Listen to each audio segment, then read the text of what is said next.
The morning light filtered through Emma Chun's bedroom window at Riverside High, but she didn't notice. She sat motionless at her desk, staring at the message still glowing on her phone screen. Nobody wants you here. Just leave. It had arrived at 2 in the morning from an unknown number, the 5th one this week. Emma's fingers trembled as she deleted it, knowing full well it wouldn't be the last. Her father, David Chun, knocked gently on her door, voice bright with forced cheer. "Emma, breakfast is ready. You don't want to be late." She forced a smile, grabbed her backpack, and headed downstairs, swallowing the knot in her throat. David watched his daughter push scrambled eggs around her plate, her usual appetite gone. "Everything okay at school?" he asked, trying to sound casual. Emma nodded quickly, too quickly. "Just tired. Big test coming up." David wanted to press further, but Emma had already grabbed her things and was heading for the door. "Love you, Dad," she called back, and then she was gone. David stood in the empty kitchen, coffee growing cold in his hands, unable to shake the feeling that something was terribly wrong. His daughter had always been his light, the one constant joy after his wife Sarah had passed 3 years ago from cancer. But lately, Emma had become a ghost of herself, quiet, withdrawn. Shadows under her eyes that no amount of sleep seemed to cure. At Riverside High, Emma navigated the hallways like a soldier crossing a minefield. She kept her head down, earbuds in even though no music played, anything to avoid eye contact. Madison Taylor stood by the lockers with her crew, Brittany Wells, Chloe Martinez, and Jake Sullivan, the unofficial royalty of junior year. Madison's family owned half the commercial real estate in town, and she wielded her social power like a weapon. Emma tried to slip past unnoticed, but Madison's voice cut through the hallway chatter. "Oh, look, it's Emma. Nice shirt. Did you get that from the thrift store clearance bin?" Laughter rippled through the group. Emma kept walking, face burning, fingers gripping her backpack straps until her knuckles turned white. "I'm talking to you," Madison called louder, enjoying the audience now gathering. Emma stopped, turned slowly. "It was my mom's," she said quietly, voice barely steady. Madison's smile turned cruel. "Well, that explains why it looks like it died 10 years ago." The hallway erupted in laughter. Emma felt the walls closing in, the faces blurring together into a single mass of mockery. She turned and walked away, fighting the tears that threatened to spill, refusing to give Madison the satisfaction. In the bathroom, she locked herself in a stall and finally let the tears come, silent and hot. This wasn't new. It had been building for months, ever since Emma had won the regional science fair, beating out Madison's project on social media influence. Madison didn't handle losing well. The bullying started small whispered comments, subtle exclusions from group projects, likes disappearing from Emma's social media posts. Then it escalated. Someone created a fake Instagram account in Emma's name, posting embarrassing photos and inappropriate comments. Emma reported it, got it taken down, but another appeared within days. Her former friends started avoiding her in the halls, not wanting to become targets themselves. Text messages came at all hours. "You're so pathetic. Nobody likes you. Why don't you just transfer schools?" Emma tried to ignore them, tried to be strong like her father had taught her after her mother died. "We're survivors," David always said. "We face things head on." But how do you face an enemy that attacks from shadows, that hides behind anonymous accounts and fake smiles? Mrs. Patricia Henderson, Emma's chemistry teacher, noticed the change. Emma had always been her brightest student, eager and engaged. Now she sat in the back, silent, barely participating. Patricia tried to talk to her after class one day, but Emma just smiled that hollow smile and said everything was fine. Patricia wanted to believe her, but 30 years of teaching had given her instincts that screamed otherwise. She made a mental note to keep watching, unaware that the worst was still to come. The breaking point came on a Thursday afternoon in the cafeteria, the social epicenter of Riverside High. Emma sat alone at a corner table, trying to disappear into her physics textbook. She'd stopped eating lunch with others weeks ago, tired of the pointed exclusion, the conversation that stopped when she approached.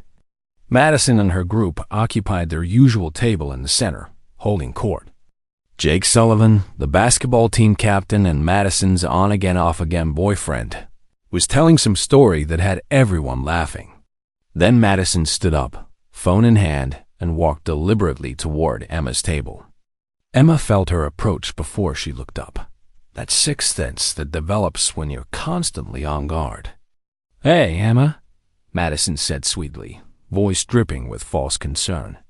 "I've been worried about you. You seem so lonely lately." Emma said nothing, eyes fixed on her book. Madison leaned in closer.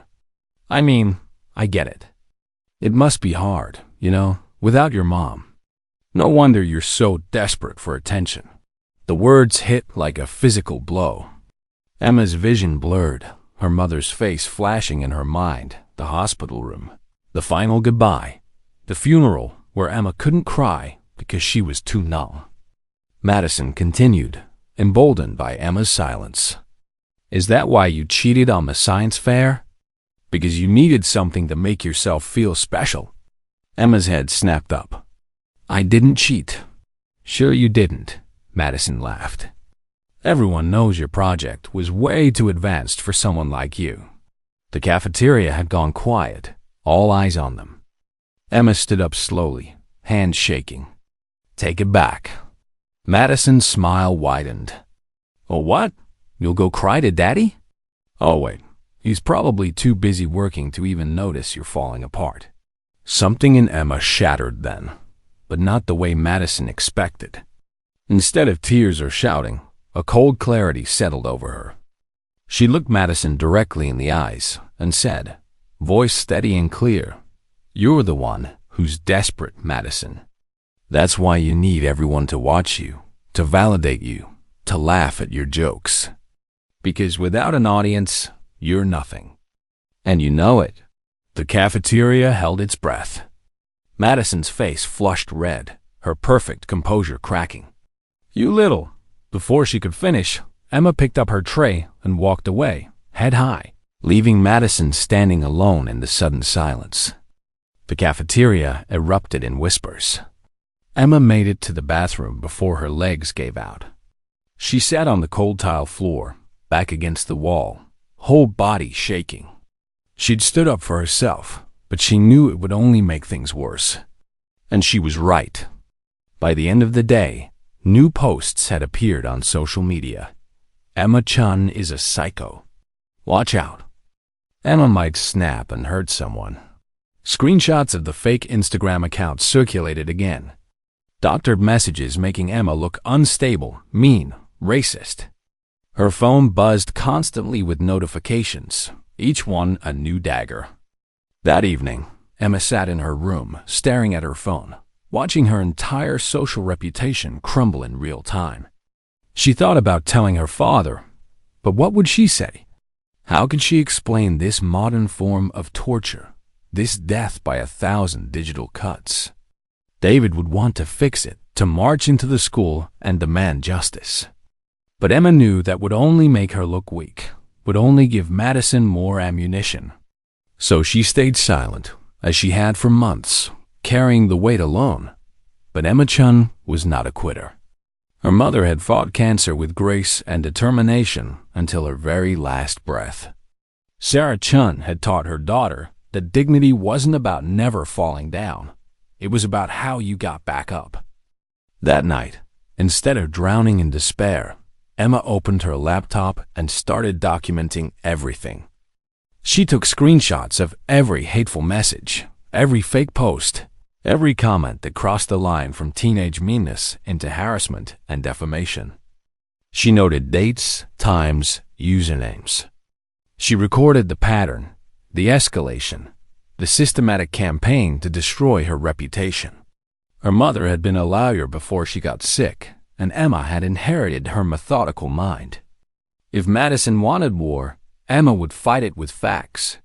She also reached out to someone she'd been avoiding for weeks, her former best friend, Aisha Thompson.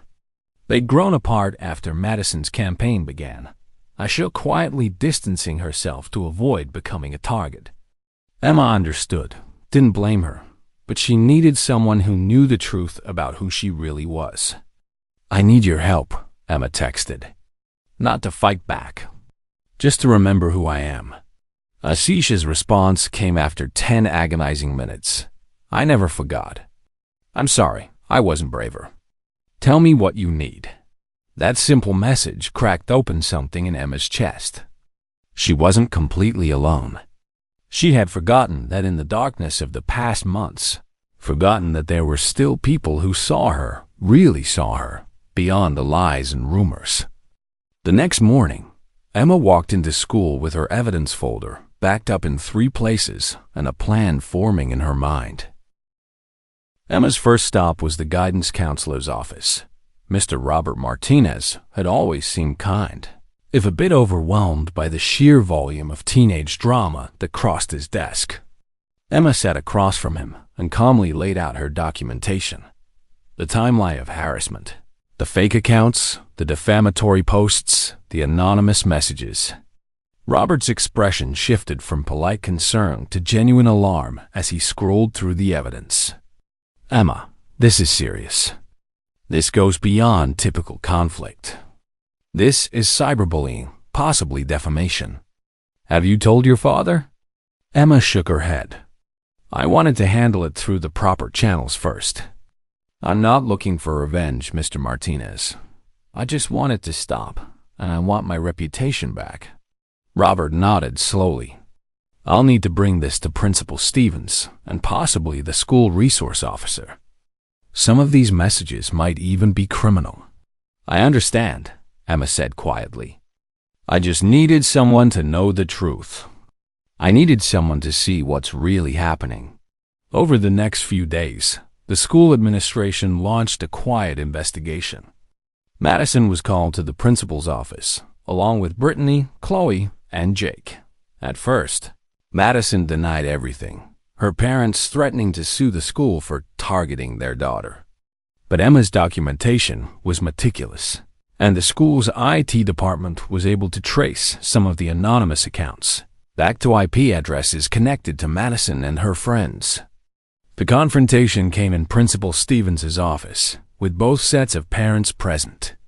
David Chun sat beside his daughter, his hand steady on her shoulder, though Emma could feel the tension radiating from him.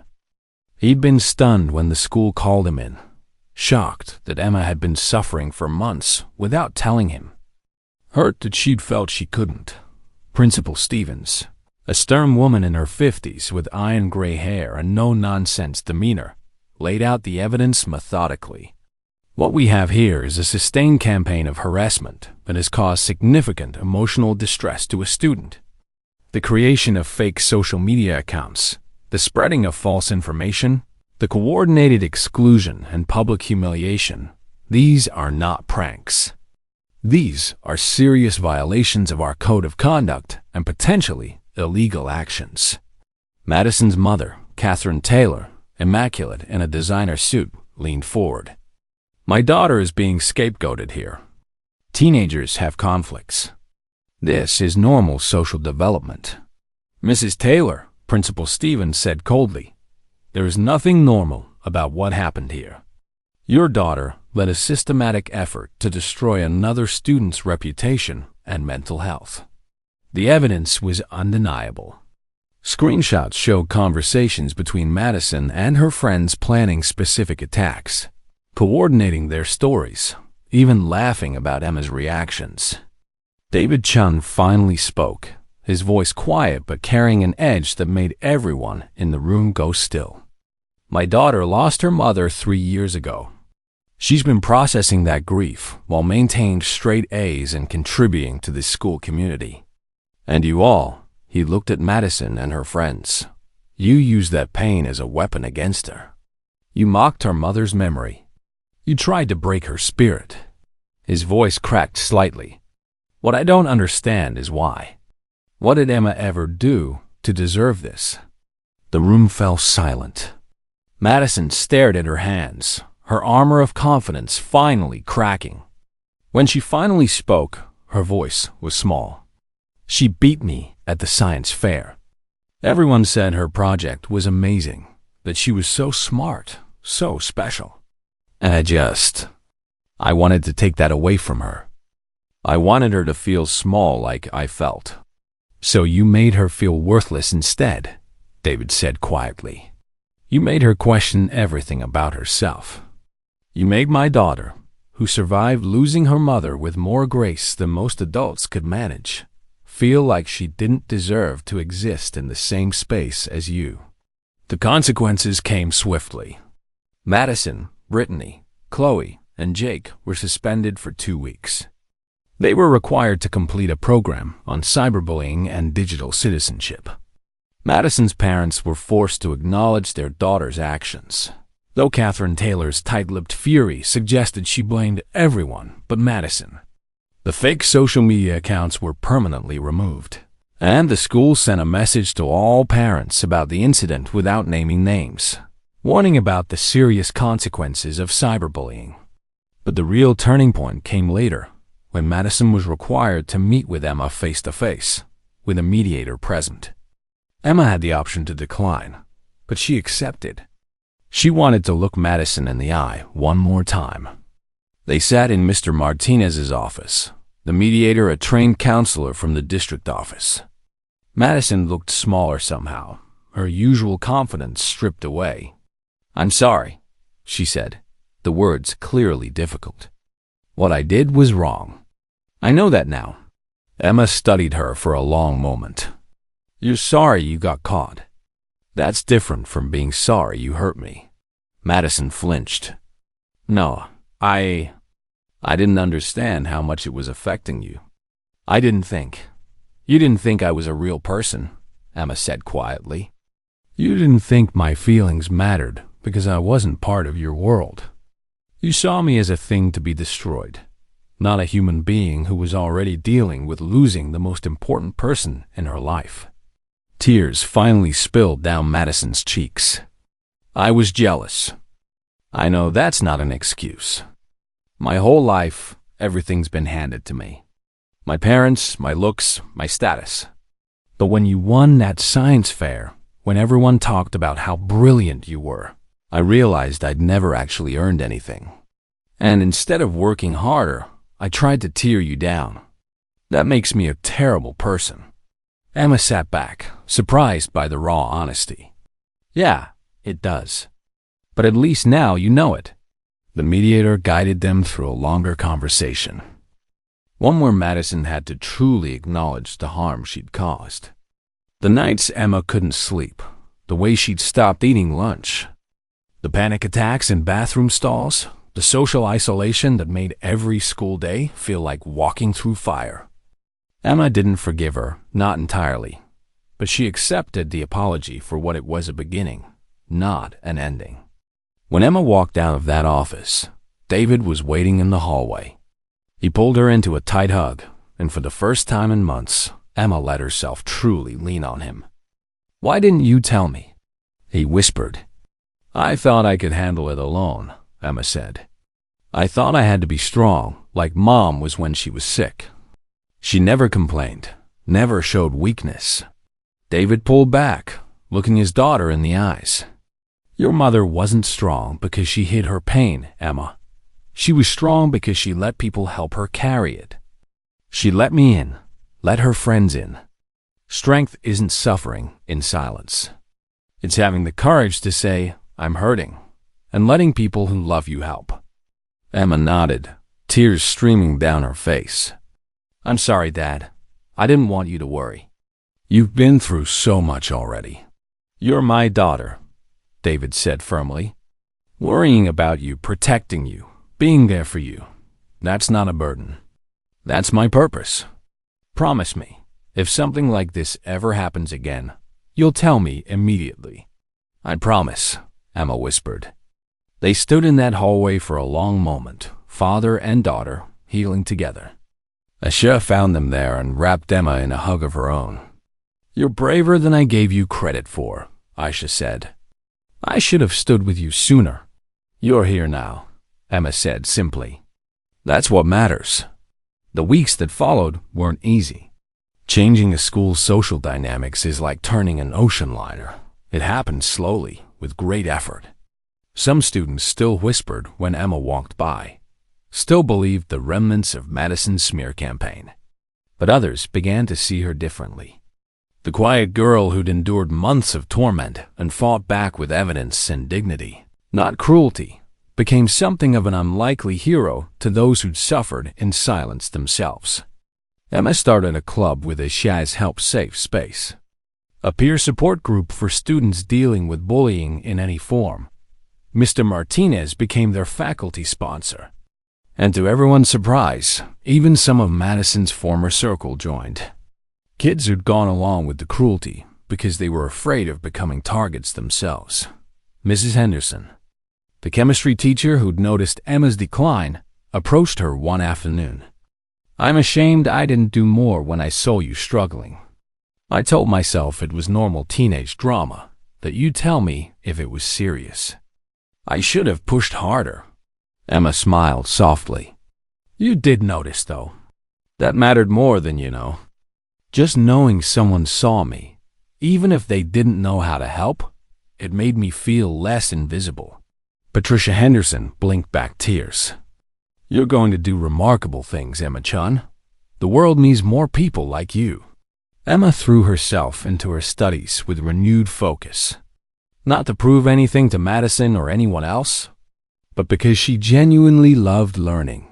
She continued working on her science research, expanding the project that had started all of this into something even more ambitious. She began applying to summer programs at universities, dreaming big again, letting herself hope. Madison returned to school after her suspension, a changed person, or at least trying to be. Humiliation of having her parents called in, of facing consequences for her actions, for perhaps the first time in her privileged life, had shaken something loose. She didn't become Emma's friend. Too much damage had been done for that. But she stopped the active cruelty. She began volunteering at a youth center in a lower-income neighborhood, perhaps trying to develop empathy she'd never needed before. Whether her change was genuine or performative, time would tell. David Chun made changes too. He'd been so focused on providing for Emma financially, on making sure she had every opportunity, that he'd missed the emotional distance growing between them. Now he made a point to have dinner with her every night. Phones away, really talking. He asked about her day, her feelings, her dreams. He shared more about her mother, stories Emma had never heard, keeping Sarah's memory alive in new ways. "Your mom would be so proud of you," David said one evening as they washed dishes together. "Not just because you're smart or accomplished, but because you handled this with integrity. You didn't become cruel like they were. You didn't let them change who you are at your core." Emma dried a plate thoughtfully. "Mom always said that how you treat people when you're hurting shows what you're really made of. I tried to remember that even when I wanted to hurt them back." "That's true strength," David said. "And it's harder than most people realize." The school year ended with Emma receiving the Principal's Award for Courage, an honor that made her uncomfortable, but that Principal Stevens insisted on. "You stood up not just for yourself, but for every student who's ever suffered in silence," Stevens said at the assembly. "You showed this school that silence isn't strength speaking, truth is." Emma's speech was brief but powerful. Bullying thrives in silence and isolation. It depends on victims feeling too ashamed or scared to speak up, and on bystanders feeling too powerless to help. But when we document what happens, when we tell trusted adults, when we support each other, the bullies lose their power. You don't have to fight alone. You shouldn't fight alone. The applause was thunderous, and Emma saw tears in her father's eyes as he watched from the audience. She saw Asha beaming with pride, Mr. Martinez nodding approvingly, even some of her former tormentors clapping, though with complicated expressions. as Emma walked across the stage to receive her award. She thought about the journey that had brought her here. The pain, the isolation, the dark nights when giving up seemed easier than fighting. She thought about her mother, whose absence still ached like a fresh wound some days, but whose lessons had carried Emma through the darkness. She thought about her father, learning to be both strong and vulnerable, both protector and partner in her healing. Most of all, she thought about the person she'd become through this ordeal. Not unscathed, the scars were real and would probably never fully fade, but unbroken. She'd learned that you could be hurt without being destroyed, that you could be knocked down without being defeated, that asking for help wasn't weakness, but wisdom. That summer, Emma attended a prestigious science program at a major university, her project earning recognition from professors who saw real potential in her work. She made new friends who knew nothing of her past struggles, who saw only the brilliant, kind, determined person she was. It felt like breathing fresh air after being underwater. But she didn't forget. She kept Safe Space running even when school wasn't in session, moving it online so students could connect and support each other year-round. She worked with the school administration to develop better protocols for identifying and addressing bullying before it escalated. She became an advocate, using her voice for those still finding theirs. Years later, when Emma gave the valedictorian speech at her high school graduation, she returned to that theme. We all have a choice when we face cruelty or injustice. We can become hard and bitter. We can hide and hope it passes, or we can stand up not just for ourselves, but for each other. The strongest thing you can do is refuse to let darkness change your light. Refuse to let someone else's cruelty steal your kindness. Refuse to suffer in silence when speaking up might save not just yourself, but someone else down the line. David Chun watched his daughter with overwhelming pride, remembering the broken girl who'd sat on the bathroom floor just 2 years ago, and seeing the powerful young woman she'd become. Sarah would have been so proud, he thought, wiping his eyes unashamedly. Emma had taken the worst thing that happened to her and transformed it into purpose, into advocacy, into hope. That was her mother's legacy, living on. As Emma closed her speech, she made eye contact with various people in the audience. Aisha, who'd found her courage and stood beside her. Mr. Martinez, who'd listened and acted when it mattered. Mrs. Henderson, who'd noticed and never stopped watching. Even Madison, sitting in the back, who'd learned painful lessons about empathy and consequences. To everyone who's ever felt invisible, who's ever been made to feel worthless, who's ever suffered in silence, you matter. Your voice matters. Your truth matters. Don't let anyone convince you otherwise. And to those of you who've stood up for someone else, who've chosen kindness over cruelty, who've refused to be bystanders, thank you. You're the ones who change the world, one brave choice at a time. The standing ovation lasted for minutes, but Emma barely heard it. She was thinking about the long road behind her and the open road ahead, about scars that had become strengths, about pain that had become purpose. She was thinking about her mother, her father, and the unbreakable bond that had pulled them through the darkness. And she was thinking about the countless other kids out there, suffering in silence right now. And she made a silent vow to keep fighting for them, to keep speaking up, to keep being the voice that says, you are not alone, you are not worthless, and you deserve to be treated with dignity and respect. That was the legacy Emma Chun chose to leave behind, not as a victim who'd been broken, but as a survivor who'd refused to let cruelty have the final word. And in the end, that made all the difference.